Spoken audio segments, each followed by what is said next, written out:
I am a furniture flipper and I no longer sell furniture. Are you confused? Let me share why.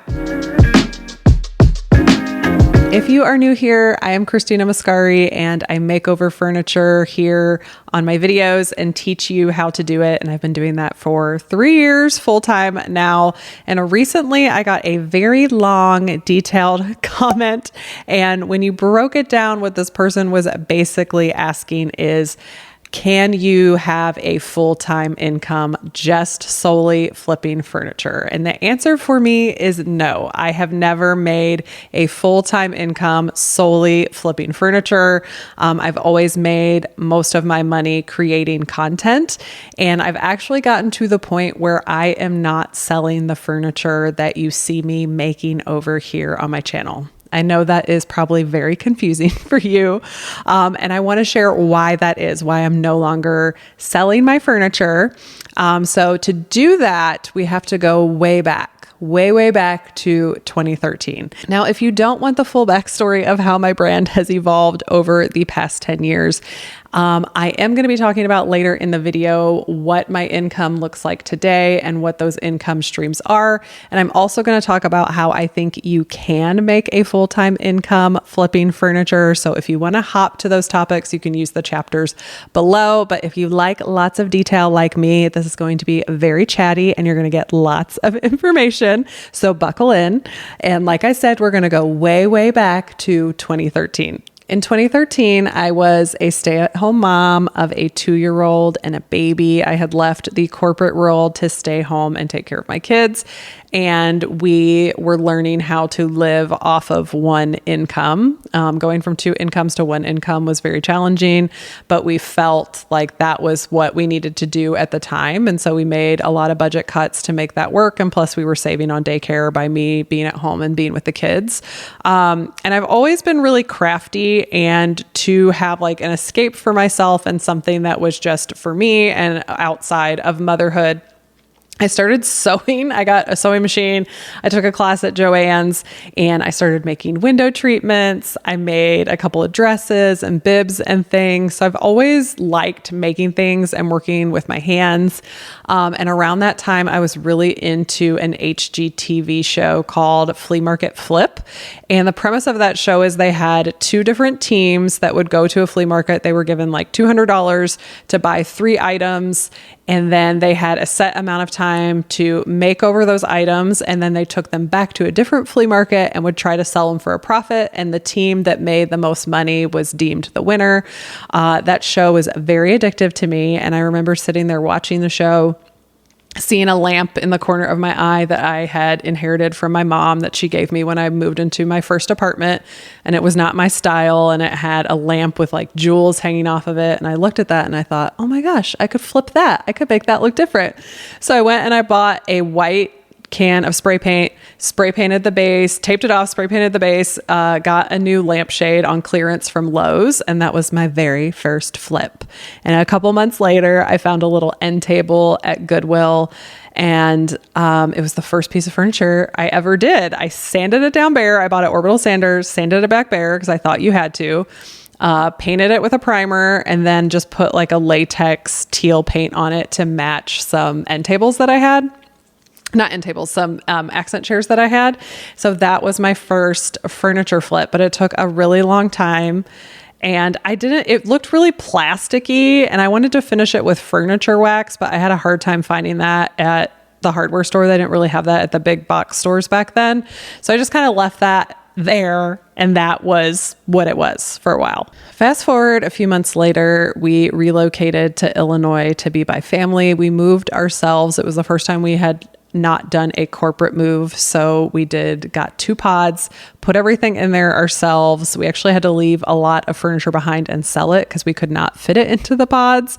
And once we got into that new house, we decided to put hardwoods on the first floor because it was one of those layouts where it had carpet and it had tile and it had vinyl and it was just like chopped up everything. So we had decided, we have this money saved.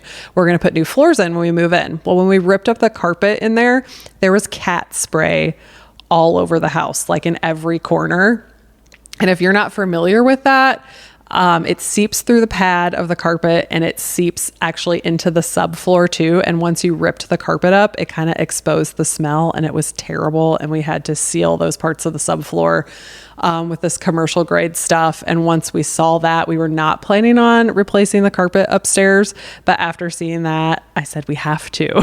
And it was, the spray was hidden, not detected in the inspection because the carpet was clean, but underneath the carpet, once we ripped it up, was just really disgusting. So we ended up replacing all of the flooring in the house, which left us with zero budget to do anything else once we were done doing those fixes to the house. Around the same time, I was starting to hear about Annie Sloan chalk paint that was specifically a furniture paint, and it sounded way easier than the process I had gone through with that end table. It was just, there's no priming, there's no sanding. It's made to stick to furniture that's already finished. All you have to do is clean and paint. So I'd been hearing about that, and it was around the same time that French Country was really popular, and Fixer Upper and Joanna Gaines and the modern farmhouse look and the distressing was really popular. So I had been reading about it for a while. I still remember I bought the color Old White and Paris Gray, and I bought a can of clear wax, and I painted a little hutch end table thing that my mom had given me. It already was painted a faux finish, so I wasn't scared about ruining it. It was not an antique. It was not a family heirloom. I did a 2-color finish. I painted it Paris Gray, did the Old White on top, did some distressing so you could see that color underneath, and then sealed it with clear wax. Next, I tackled a little end table that I had that was my grandmother's, and I bought some dark wax, and so I did more distressing and lots of that shading with that dark wax. I used to love distressing. That is where my brand name came from, Pretty Distressed. From there, I moved on and refinished a dresser I got from Goodwill for $25, and that became the focal point of our house. You walked in and saw it right away in our foyer, and I would still consider that to this day my signature Pretty Distressed piece of furniture. After that, I did my husband's grandmother's dining set that we inherited because people kept passing it down as they would buy something brand new for their house, and we were the lucky ones who ended up with it. And I got permission from his dad, I'm sure, to paint it, because I don't think I would have painted it without his permission. But I redid the table, I did the chairs, I did the hutch. Those were my first huge projects, and basically redid a whole dining room. And during this time, I started writing a blog on my process because my favorite thing to share was the before and afters that I was doing. And I was really proud of the work that I was doing. I had never done anything like that before, and I was just trying, and it was really fun. And so friends and family were the only people who were following me on Instagram back then. And a family member had seen what I was doing and asked if I could paint a little side drum table for her. And I think I ended up charging her like $50 or $60, like after, all my materials cost. I probably made $50 or $60 worth of profit. And it was the first money that I had ever made off of furniture flipping, was that $50. Now you have to understand that that $50 meant a lot to me at that time because I had not brought in any income since I had left my job to stay home with my kids. So it had been like 3 years, I think, since I had made any money and contributed financially to our family. I had contributed in a lot of other ways in taking care of our kids and taking care of our household. Like I mentioned earlier, we had gone from 2 incomes to 1 income, and it did take some time for us as a family to learn how to budget things and how to cut certain areas that we had been used to spending in.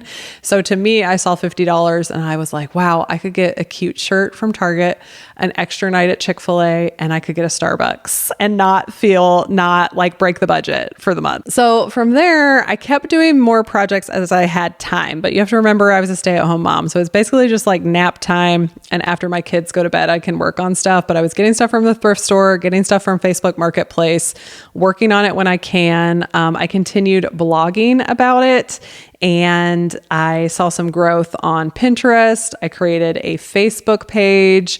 I still had an Instagram, but that was before stories and reels. So I was just really sharing before and afters and beauty shots on there of my furniture. And through that blog, through that website I created, I did get some customs of people local to my area that wanted me to make over a dining set or a dresser. And those jobs would be like few and far between.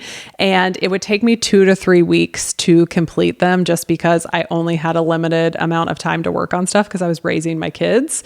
And during that time, I decided I wanted to film a video because I thought, oh, I can teach people. I just really loved what I was doing and wanted to encourage other people to do it as well. So I wanted to make a video because I thought it was easier to follow and teach people in a video format versus writing a blog and pictures. So I created some videos and I created a YouTube channel just so I could host it on my blog because that was going to be the easiest thing to do. The process of editing and filming took me forever as well because I had no experience in editing. And we had a old computer that was very, very slow. It took me a long time to work on it, but it's what we had. So it's what I worked with. All during this time as well, I got pregnant again. I had another baby. So there was like a full year in there during 2015 where I didn't really work on anything or do anything because I was raising 3 children and I had a husband who traveled a lot. And so it was just a lot. And, you know, I did some volunteer work during that time as well. So there were just seasons where I was never flipping furniture full time. I never happened. It was always a side hustle for me. I was always like honing in and learning my craft, growing in my techniques, taking my time on my flips and customs when I had them. On furniture that I bought and flipped, I would usually make around $100 to $300 a flip. It wasn't super profitable. It was hard to really sell back then at a super high price, but I learned really quickly to charge a large amount of money for customs, especially for chairs and for dining rooms. That's what people wanted done a lot. And sometimes when people would buy a dresser from me, then they would say, hey, I have these other 3 things in my house that I want you to do. And I would do those over time. So there was kind of always a steady flow of work. I never felt super overwhelmed. But again, I was taking 2 to 3 weeks to do these projects. So I was never bringing in a ton of money. So the very core of my brand has always been about creating, encouraging, teaching others what I've learned along the way. And of course, I keep flipping things in my house. Like, I don't think I'll ever buy a brand new piece of furniture again. Since 2013, the only things I have bought are an upholstered bed and couches. I refuse to buy brand new dressers. So I constantly am making over things in my house that I've already made over. So for me, it's always been about creativity and the process and encouraging others. Again, I was not hustling and selling furniture to be able to quit a job that I hated. It was, what can I do that I enjoy in my spare time while raising these 3 tiny humans, pouring into my marriage and managing my household. I do remember in 2017, I had some jobs back to back and was saving that money up. And I was able to take that money and pay for part of our vacation for a beach rental that we had done for the week. And that was really fulfilling for me. And that was enough for me. And it was around that same time that I really started watching YouTube videos for enjoyment. I really got into watching beauty videos back then. It was at the height of the craze of the Jaclyn Hill and Laura Lee and Manny MUA and Jeffree Star and Tati. I loved watching all of them. And I rarely ever wear makeup. You guys will probably wear it like 2 times a week. And I just started falling in love with YouTube and said, hey, how can I take this thing that I really enjoy and how can I beef my YouTube up a little bit? I had had some success with some videos I had done back in the day, but I hadn't done any in a while. So I decided to take those techniques that I enjoyed watching in those makeup videos and put them into my YouTube videos. And I had 2 videos that I filmed back to back that just became really popular. It was making over a banister and then this little end table that I made over. And they just kind of went crazy. Over time, it was like a slow buildup. They weren't like huge right when I put them up, but I don't know, something happened in the search engine that YouTube started recommending them. And at that time, I was part of the YouTube Partner Program. I think that at that time you could just get in without having those 4,000 watch hours, or maybe I earned the 4,000 watch hours. I didn't even realize it. But anyways, I was in the AdSense program. So I started earning money on the ads that YouTube was showing in those videos.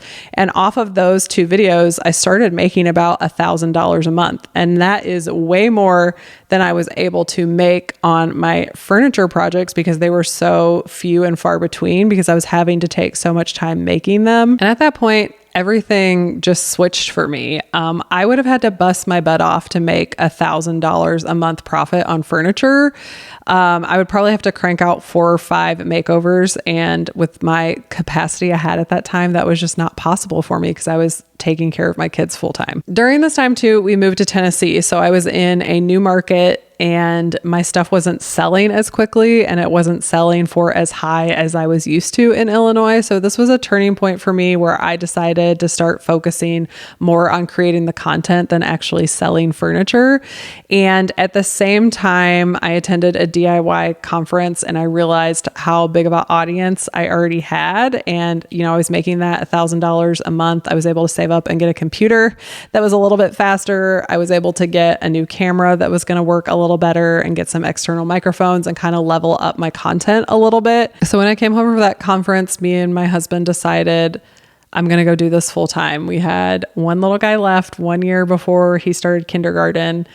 So I was having more free time as the kids were being at school all day, but I still had one at home with me. So we decided to put him in daycare that last year and see if I could do this full time. So I went back to work full time for the first time in 10 years, started working for myself, put out a video once a week. And then come 2020, I just had like a big spike in my viewership in my channel.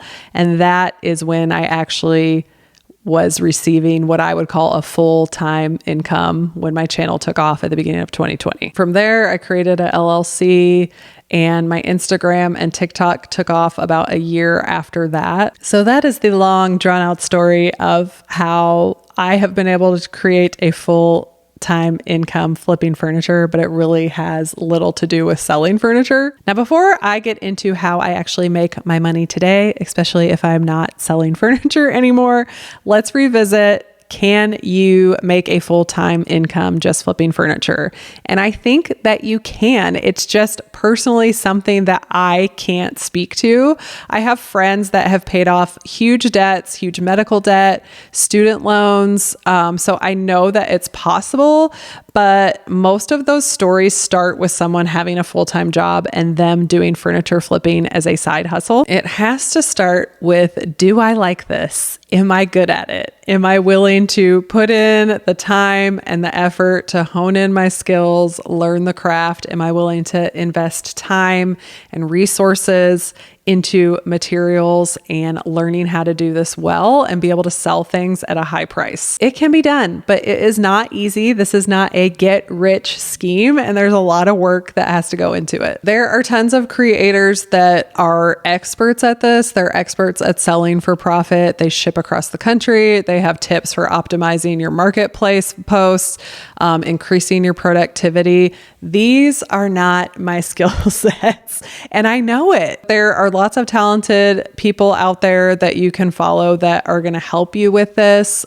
Just remember, the majority of the people that you see on YouTube, on Instagram that are flipping furniture and have a big following, they might be making a huge income off of furniture flipping, but they're also making money off of their content too. Now let's talk about how I make money, because I have always created content around my furniture makeovers, whether I was blogging or making videos on it. And that took extra time. Making those blog posts, doing the videos, all the editing, that really slows you down. So it limited how much money I could make on furniture flipping, but it was the good investment for me long-term because I'm making more money on my content now than I could ever make flipping furniture. Now, this can vary, but on average, I earn about $11.50 per 1,000 views. And most of my videos average from 15,000 views to 30,000 views. So that's $170 to $350 per video.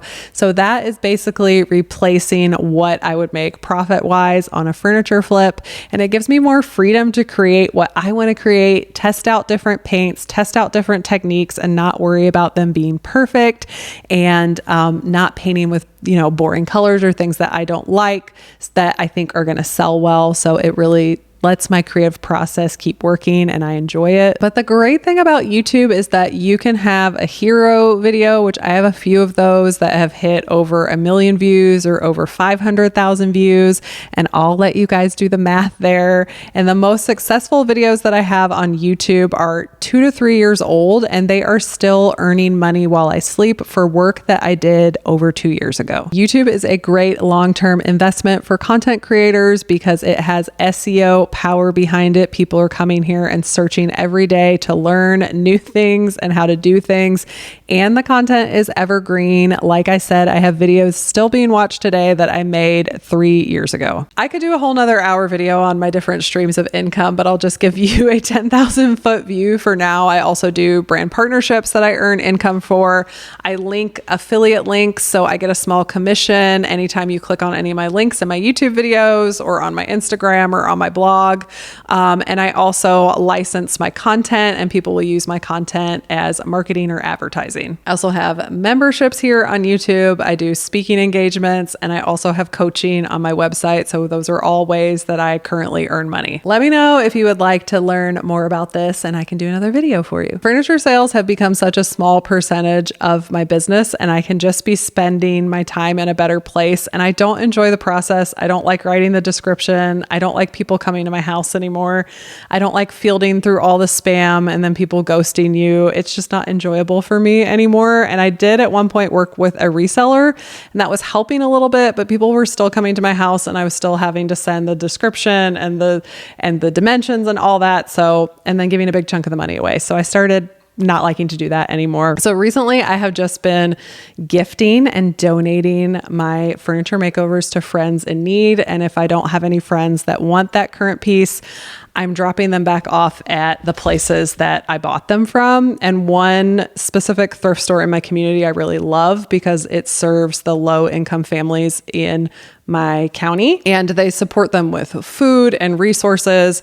And they actually let them go in the shop and shop some of the furniture that they may need for a home before the public gets to it. So maybe they'll get my piece of furniture for free. And if not, if someone else buys it, then the proceeds from that are going to help families in my community. So that's kind of what I'm doing for right now.